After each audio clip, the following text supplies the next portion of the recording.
hati-hati itu pemerintah.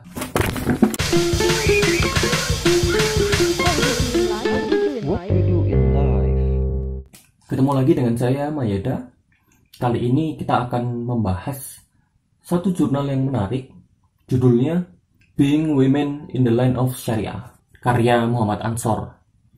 Jadi penelitian ini dilaksanakan di Langsa, Banda Aceh pada tahun 2012 sampai 2013-an. Nah, penelitian ini dimulai dari rasa penasaran si peneliti ketika waktu itu beristirahat di Masjid Agung Langsa. Dan dia melihat sekelompok perempuan yang berlari masuk masjid. Sambil masuk itu mereka sambil pasang sarung, kayak buru-buru gitu loh, pasang sarung karena mereka lagi pakai celana jeans ketat. Setelah masuk, sholat selesai, mereka keluar dan baru berapa langkah dari masjid mereka lepas sarung dan dengan perasaan lega. Bagi peneliti hal itu menarik. Kenapa? Karena itu adalah satu bentuk indikasi bahwa seseorang sebetulnya tidak menerima peraturan. Karena ada perasaan lega tadi ya, yang loss gitu ya. Ibaratkan kayak kita lepas dari kekangan gitu. Nah, berarti peneliti yang melihat ada masalah nih sebetulnya. Oke, nah kondisinya adalah di Langsa, Banda Aceh. Mohon dikoreksi ya, Langsa ini kayaknya kabupaten kota di daerah Banda Aceh gitu. Sejak tahun 2000-an itu diwajibkan untuk berbusana Islami bagi seluruh warga mereka. Dan ini juga dicuantahkan dalam konun atau perda mungkin ya, nomor 2 tahun 2002 tentang kewajiban berbusana Islami. Nah, tapi penelitian ini dilakukan kepada responden perempuan. Kenapa? Karena kerap kali perempuan itu dianggap sebagai cerminan masyarakat. Bayangin kalau kita dengar bangsa Amerika, mungkin yang di pikiran kita pertama adalah perempuannya pakai bikini, pakai baju yang terbuka, mungkin perempuannya ngerokok, minum alkohol, dan lain sebagainya yang biasanya kita temui di TV. Kita lihat perempuannya, kita jarang mengomentari laki-lakinya, dan itu memang ya begitulah budaya patriarki. Peneliti melakukan survei kepada 305 responden tentang pendapat mereka soal kewajiban berjilbab ini. Hasilnya adalah 66% mengatakan kita wajib memakai jilbab dan pakaian yang tidak ketat. 12% lainnya mengatakan boleh ketat asal tetap pakai jilbab. Dan 12% lainnya mengatakan harusnya nggak boleh diatur, nggak perlu diatur. Bukan mengatakan nggak mau berhijab atau berjilbab. Dan ditanyakan lagi pendapat mereka soal razia jilbab yang dilakukan oleh pemerintah. Jawabannya adalah 80% dari mereka sepakat dengan adanya razia jilbab. Otomatis semakin kelihatan tuh 80% sepakat dengan adanya razia jilbab, sehingga kelihatan mana yang dominan dan mana yang minoritas. 20% inilah yang dilihat oleh peneliti sebagai fenomena yang menarik, bahwa ada sebagian kecil orang yang sebetulnya tidak sepakat dengan peraturan pemerintah. Oke, jadi di penelitian ini dia ingin mengcapture strategi dan bentuk resistensi perempuan Langsa itu seperti apa sih? Dan di penelitian ini menggunakan teorinya James Scott tentang hidden transcript. Jadi gampangnya kita sebut transkrip ini sebagai bentuk agenda perlawanan lah ya.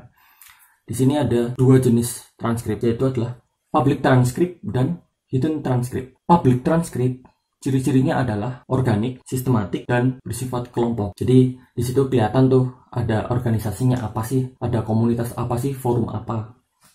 Terus kedua, berdasarkan kepentingan umum. Terus ketiga, cenderung revolusioner gerakannya. Keempat, mereka merupakan negasi atau oposisi dari kelompok yang dominan. Sedangkan kalau hidden transcript, mereka bersifat irregular, tidak sistematis, dan individual. Terus kedua, oportunis dan sifatnya kepentingan pribadi. Ketiga, tidak bernuansa revolusi. Dan keempat, menyesuaikan dengan sistem dominasi yang ada. Jadi gampangannya, emang hidden transcript ini adalah sesuatu yang dilakukan dalam diam. Dan kita sebagai individu nggak menunjukkan satu perlawanan yang jelas, kayak nggak face to face dengan si kelas dominan ini tadi. Oleh sebab itu, kita tetap bisa menyesuaikan diri dengan sistem yang ada. Karena kalau kelihatan gini ya, si penguasanya misalnya bilang, wah itu kelompok yang ngelawan kita tuh, jangan dikasih A, B, C gitu deh, biarin aja mereka nggak dapat. Tapi kalau kita yang hidden transcript, ada kemungkinan tetap bisa mendapatkan keuntungan atau tidak mendapatkan hukuman. Nah, berikutnya kita bahas si pemerintahnya nih. Pemerintah Langsa punya instrumen kedisiplinan yang dijawantahkan dalam Perda wajib berbusana Islami tadi ya. Caranya ada dua, dituliskan secara gamblang di tempat-tempat publik dalam bentuk banner. Banner-banner ini dipasang di instansi pemerintah, instansi swasta, dan juga lembaga pendidikan. Jadi di depan gerbang mereka itu sudah dipasangi banner kawasan wajib berbusana Islami, dilarang pakai baju ketat transparan. Nah, dari situ kelihatan kan pihak mana yang paling banyak diatur, yang perempuan, bukan yang laki-laki. Terus kedua, razia. Jadi di Langsa ini ada polisi syariah. Mereka melakukan razia jilbab secara rutin, mingguan, dan semakin masif ketika di malam minggu. Dan pernah ada kasus, ini yang dituliskan di sini ya. Jadi ketika polisi syariah ini melakukan razia di alun-alun terhadap anak-anak yang pacaran, terhadap orang-orang yang nggak pakai jilbab, nggak pakai busana Islami, itu dikasih teguran. Terus juga ada yang sampai disuruh pulang. Nah, waktu itu ya muncul ketegangan antara si polisi syariah dengan yang dirazia. Sampai ada kejadian polisi syariahnya dilemparin batu. Terus juga yang kedua, polisi syariah beberapa kali melakukan razia di center market, mungkin kayak pasar besarnya Langsa gitu ya, terhadap pedagang kain dan baju. Mereka dilarang menjual baju yang ketat dan transparan. Itu adalah beberapa cara yang dilakukan oleh pihak pemerintah untuk mendisiplinkan warganya. Berikutnya tentang hidden transcript yang dilakukan oleh perempuan Langsa. Ada 5 cara. Pertama, memaknai ulang kealiman, mendefinisikan kealiman. Bagi mereka, kealiman itu tidak ditentukan oleh busana, melainkan hati dan perilaku.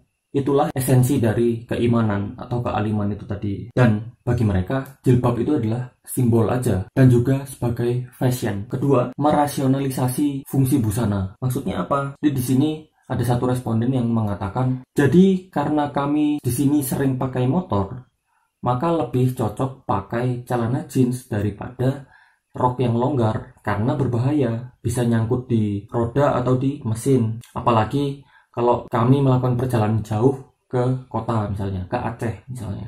Mungkin nggak apa-apa bagi perempuan yang naik mobil karena aman-aman aja dan fine bagi mereka untuk pakai baju yang longgar. Yang ketiga, gosip. Gosip bagi James Scott dimaknai sebagai story of the backstage.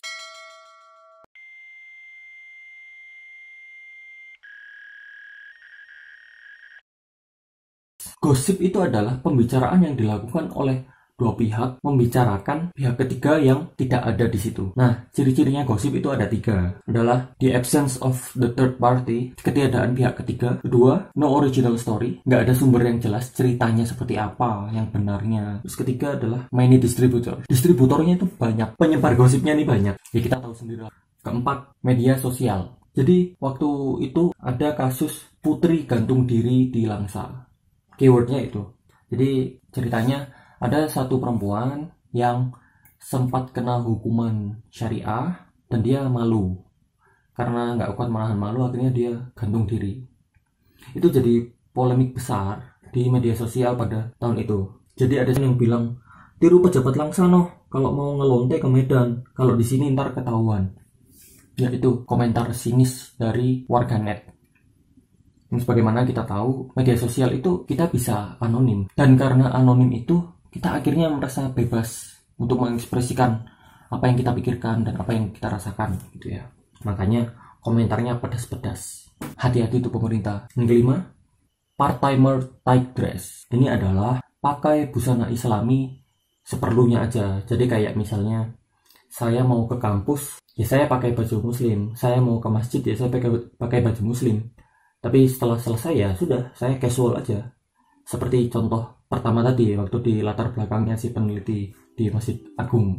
Nah, itu adalah beberapa hal yang dilakukan oleh perempuan Langsa untuk mengekspresikan ketidakterimaannya terhadap peraturan pemerintah.